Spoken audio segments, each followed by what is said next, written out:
again, raise your hand. All right, let's go then. All right, my name is James Ward Kirk. I've been publishing books since 2011, and I have learned a lot about the publishing business, how to put books together. I've met some fascinating people from around the world. So some of my cover art comes from as far away as the Netherlands, New Zealand, Great Britain, and a friend of mine who also lives in the Netherlands, Mike Jansen. He's a genius at putting book covers together once he has the original art. I'll pass this around. This is my newest publication. The author lives in New York City and couldn't make it today.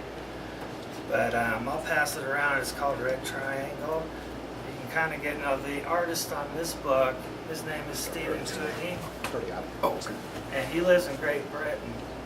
And he has done a lot of beautiful covers. Now another favorite of mine is Taste Ting. He's Dutch. He did the cover for Sex, Drugs, and Horror, The Art, and Barnyard Horror. Okay, and also Del Holland's book, The Abomination of Norma, which will be the weirdest thing you've ever read. And one of the best, okay? It's not what you might expect, because there are moments in the novel where you have to stop and say, what? You know? The plot is just so interesting, and it's so complex, and it really draws the reader in.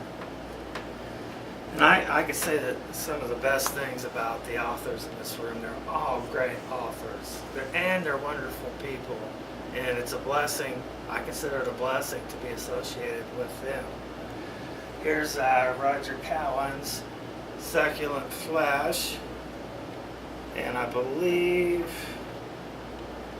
this art, this is art from Stephen Cooney in Great Britain. That's William Cook. William Cook. That's William Cook. Well, you would know what. Yeah. You'd know. Oh, and Roger's poetry is amazing. It truly is. You know, when you think horror, you don't really think, well, poetry, Edgar Allan Poe. That's about it, all right? But there are some amazing horror poets out there from around the world, and I am so glad to be able to publish them. So in a lot of my anthologies, you will find horror poetry, and horror poetry that will grab you by the throat. It's really, really good. The only book here that I didn't publish, and I'm still mad about it, is Murphy Edwards' Dead Lake. But it's excellent, Murphy. Thank you. And I want to sign a copy before we leave. And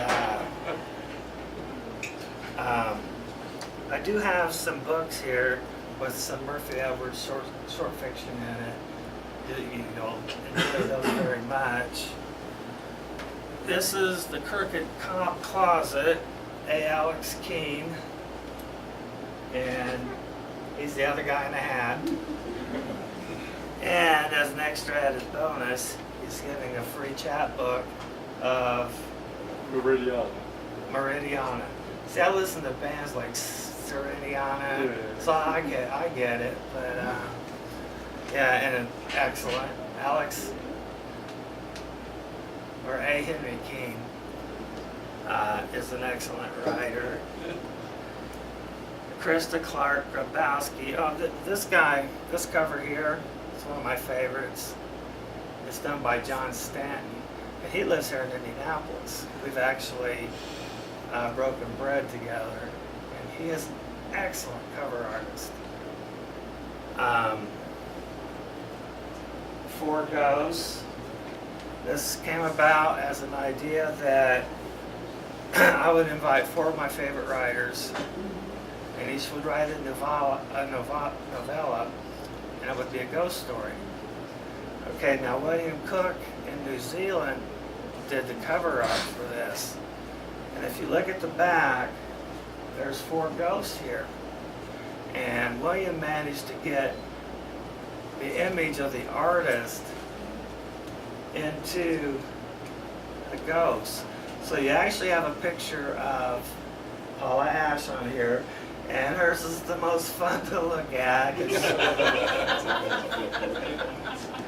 And Murphy Edwards has a novella in here. And he is something to look at too.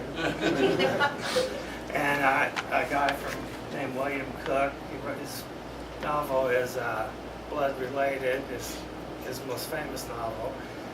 And he lives in New Zealand.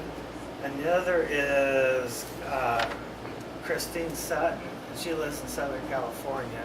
So what you have are 4 novellas. Murphy's is called Stone Cold, and it has detectives in it because Murphy is a wonderful crime fiction writer too. He's a man of many talents. Paula's is called Mater Nihil. Sure. Okay. Yeah. And as an extra added bonus, I put this picture, I don't know if you can see it or not, just to begin Paula's story. And that photograph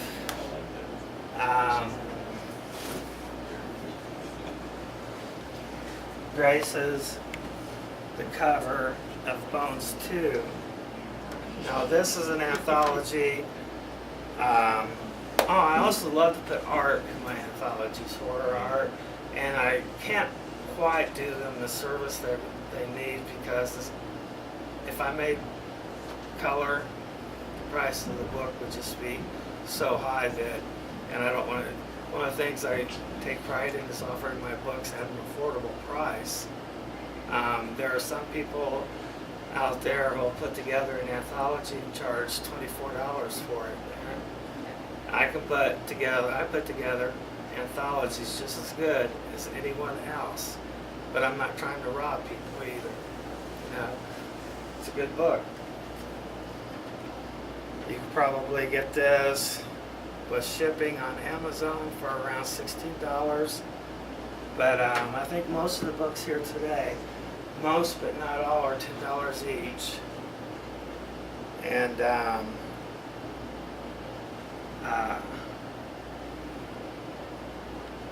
And there's just so much good fiction here. And this is my other newest release. It's called Madness Inherent. And this guy lives in the Philippines. Oh. I'll pass it around, let people take a look at it. It's an excellent book. Now, when people think about horror, often they think vampires and werewolves. I don't think I've ever published a vampire or werewolf story, ever. It seems to me like those stories are, I mean, when vampires start to sparkle, enough is enough. Okay. No more vampires.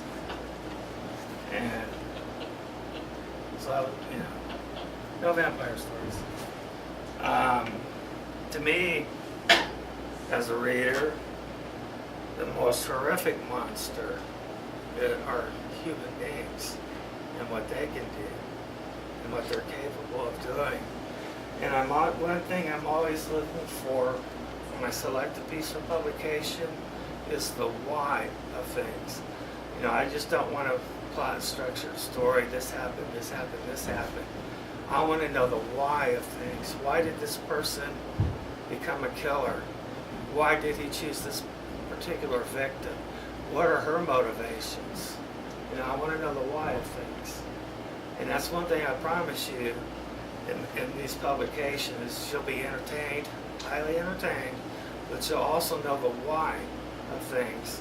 And sometimes that's the scariest part of something you've read, is understanding why this thing happened.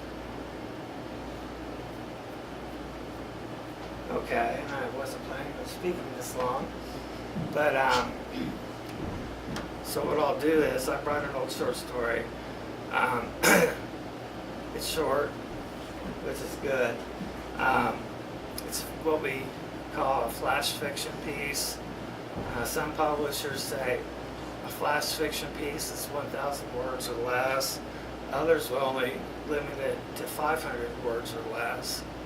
I go for 1,000. I think it's a more complete story, and it's still a flash fiction piece. It's something you can read while you're going on the bus from point A to point B, or if you have 5 minutes and you're standing in the line at a store, whip it out and read it in 5 minutes, and by the time you get to the counter, you're too scared to pay your money. Okay. Also, a friend of mine named Mike Jansen gave me some signed books. He lives in the Netherlands, of his novel, The Failing God, and they're signed. And I'll be giving these away at some point today. I haven't really figured out how, but we'll figure it out. So, I guess I could read first, unless someone from out here has something that they want to add, because please interrupt me if you have something you want to say. No? Alright then, I'll get my little story out and read it for you.